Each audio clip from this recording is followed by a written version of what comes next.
teman belajar semua, gimana nih kabarnya? Pastinya baik dong. Nah, kalau gitu, mari kita mulai pembelajaran pada hari ini. Gimana nih, kira-kira udah pada siap belum? Kalau belum, bisa dipersiapkan ya untuk semua alat yang bakal dibutuhin. Nah, kalau sekarang pastinya udah pada siap dong. Kalau gitu, kita langsung aja ya teman belajar. Materi hari ini yaitu membahas mengenai indeks harga dan juga inflasi. Untuk materi pertama yaitu membahas mengenai indeks harga. Kira-kira nih, teman-teman ada yang tahu nggak apa itu indeks harga? Kalau belum, yuk kita simak materinya. Indeks harga. Sebelum mengenalnya lebih jauh, mari kita mengenal terlebih dahulu apa itu harga. Harga merupakan jumlah uang yang harus dibayarkan untuk produk ataupun jasa. Harga juga merupakan nilai dari sebuah barang ataupun jasa. Nah, selanjutnya adalah indeks harga. Nah, indeks harga ini merupakan perubahan harga yang kemudian dicatat serta dihitung rata-ratanya. Indeks harga digunakan sebagai alat ukur serta petunjuk bagi perekonomian negara. Indeks harga memiliki beberapa tujuan. Di antaranya, yang pertama adalah petunjuk dalam mengambil keputusan serta kebijakan sebagai pelaku usaha ataupun pemerintah. Yang kedua adalah alat ukur dalam melihat dan juga mengukur tingkat ekonomi pada satu masa ke masa lain. Yang selanjutnya, mengukur tingkat inflasi sebuah negara. Yang keempat adalah membandingkan perubahan harga dari satu periode ke periode lainnya. Yang kelima, mendapatkan insight terkait kebijakan pemerintah dan keadaan ekonomi lainnya. Yang keenam, merepresentasikan dinamika perubahan harga barang dan juga jasa. Dan yang terakhir adalah mendeskripsikan rata-rata perbandingan harga pada setiap periode.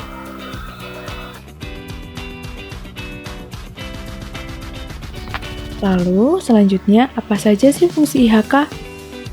Fungsi IHK yang pertama mengetahui perubahan harga dari kelompok barang dan jasa yang umumnya dikonsumsi oleh masyarakat. 2. Sebagai pengukur tingkat kenaikan inflasi atau deflasi. 3. Menghitung indeks upah serta tunjangan gaji pegawai. 4. Penyesuaian nilai kontrak. 5. Penentuan target inflasi. 6. Penentuan APBN. 7. Variabel pembagi pada PDB atau produk domestik bruto dan PDRB atau produk domestik regional bruto. 8. Proyeksi perubahan biaya hidup. Dan yang terakhir adalah indikator dini untuk tingkat bunga, falas, dan juga indeks harga saham. Nah, yang selanjutnya merupakan macam-macam indeks harga. Yang pertama ada indeks harga konsumen atau IHK. IHK nantinya mencatat, mengukur, serta menghitung harga rata-rata dari barang dan juga jasa yang dikonsumsi oleh rumah tangga dalam suatu periode tertentu. Barang yang dijadikan sampel dalam perhitungan IHK dikelompokkan menjadi 7, yaitu yang pertama, bahan makanan atau bahan jadi, minuman, rokok, tembakau. Lalu yang kedua, ada perumahan. Yang ketiga, ada sandang. Yang keempat, ada kesehatan. Yang kelima, pendidikan. Yang keenam, rekreasi dan olahraga. Dan yang terakhir, ada transport dan juga komunikasi. Nah, untuk rumus perhitungan IHK, itu merupakan IHK sama dengan PN dibagi P0 dikali dengan 100, yang dimana PN itu merupakan harga sekarang dan juga P0 merupakan harga pada tahun dasar. Rumus tingkat inflasi dengan IHK merupakan inflasi sama dengan IHKT dikurangi IHKT dikurangi 1 per IHKT dikurangi 1 dikali 100. Yang dimana IHKT merupakan IHK pada tahun T, lalu IHKT Min 1 merupakan IHK pada tahun T dikurangi 1. Lalu, apa saja sih fungsi dari hasil hitung indeks harga?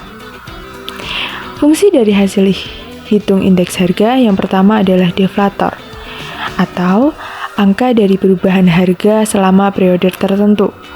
Yang kedua adalah pedoman penetapan upah dan juga gaji yang disesuaikan dengan angka inflasi. Dan yang terakhir adalah estimasi anggaran biaya produksi bagi produsen. Indeks harga perdagangan besar atau indeks harga produsen (IHP). Indeks harga produsen adalah angka indeks yang menggambarkan tingkat perubahan harga di tingkat produsen. Data IHP ini dapat digunakan sebagai indikator dini untuk harga grosir maupun harga eceran. Penghitungan IHP digunakan sebagai yang pertama yaitu alat bantu dalam penyusunan neraca ekonomi (PDB) maupun PDRB. Yang kedua yaitu membantu distribusi barang. Yang ketiga yaitu margin perdagangan dan lain-lain. Nilai tukar petani. Nilai tukar petani merupakan perbandingan antara indeks harga yang diterima oleh petani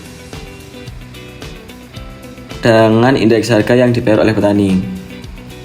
Indeks harga yang diterima petani. Indeks yang mengukur rata-rata perubahan harga dalam suatu periode dari barang-barang yang dihasilkan oleh petani, yang mana nantinya akan digunakan untuk melihat fluktuasi harga barang yang dihasilkan oleh petani. Pemerintah juga dapat menggunakan indeks harga ini dalam penghitungan pendapatan dari sektor pertanian. Yang B yaitu indeks harga yang dibayar petani. Indeks yang mengukur rata-rata perubahan harga dalam suatu periode dari barang atau jasa yang dikonsumsi oleh petani, baik biaya modal, biaya produksi, konsumsi, rumah tangga, pajak, dan lain-lain. Nantinya akan digunakan untuk melihat fluktuasi harga barang-barang yang dikonsumsi oleh petani. Pemerintah juga dapat menggunakan indeks harga ini untuk melihat fluktuasi harga barang-barang yang dibutuhkan petani untuk memproduksi hasil pertanian. Yang keempat yaitu indeks harga implisit. Indeks harga implisit adalah ukuran statistik yang digunakan untuk menunjukkan perbandingan pertumbuhan ekonomi real dan nominal. Hitungannya melibatkan semua barang yang diproduksi dari suatu periode ke periode lainnya. Indeks harga implisit dapat digunakan untuk mendapatkan nilai-nilai inflasi real dan hitungan PNB tahun dasar. Untuk mendapatkan gambaran dari laju inflasi yang lebih akurat dapat digunakan indeks harga implisit, GDP deflator atau deflator PDB. Gimana nih teman belajar setelah dengar penjelasan materi pertama? Masih semangat nggak? Pastinya masih dong.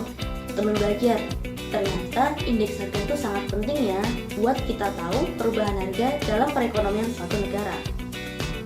Kalau gitu udah pada siap belum nih buat lanjut materi kedua?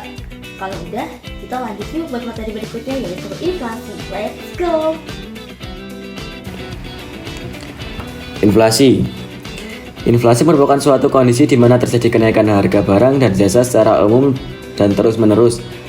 Tetapi jika ini hanya satu atau dua barang saja yang mengalami kenaikan harga, hal ini tersebut tidak termasuk inflasi, kecuali kenaikan harga dari satu atau dua barang tersebut dapat mempengaruhi harga barang lain.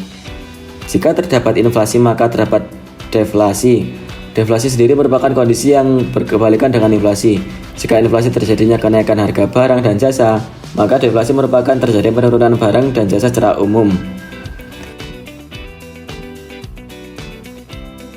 Berikut terdapat beberapa jenis inflasi. Yang pertama, ada jenis inflasi berdasarkan tingkat keparahannya.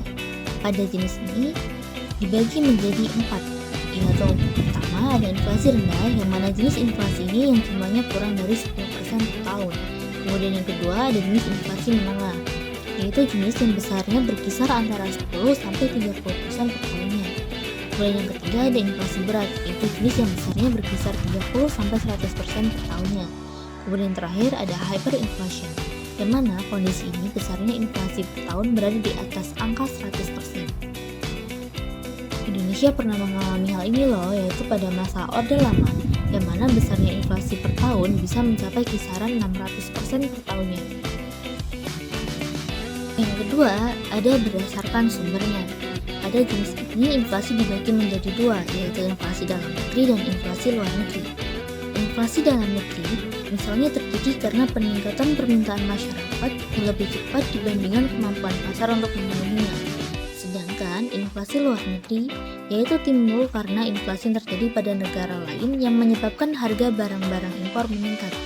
Dan ketika barang impor tersebut digunakan sebagai bahan baku industri, maka inflasi akan mempengaruhi harga akhir barang-barang tersebut.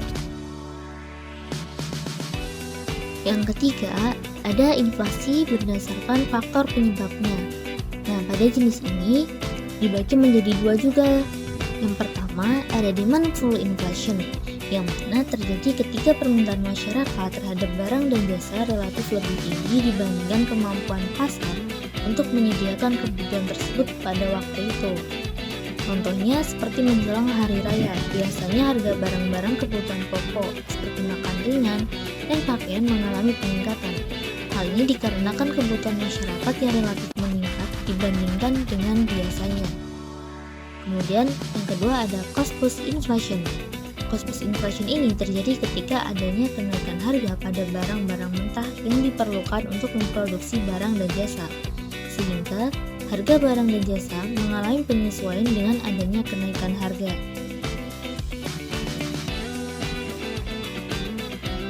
Nah, penyebab inflasi itu ada apa aja sih?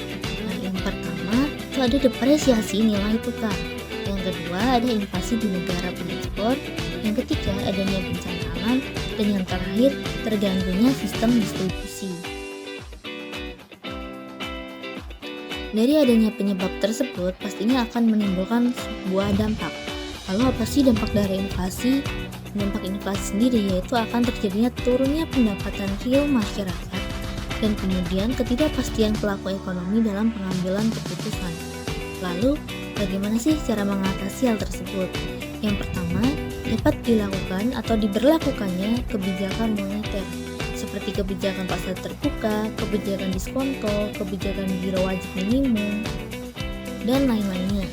Kemudian, yang kedua, itu ada kebijakan fiskal, yang mana seperti dapat mengurangi pengeluaran pemerintah dan juga menaikkan tarif pajak.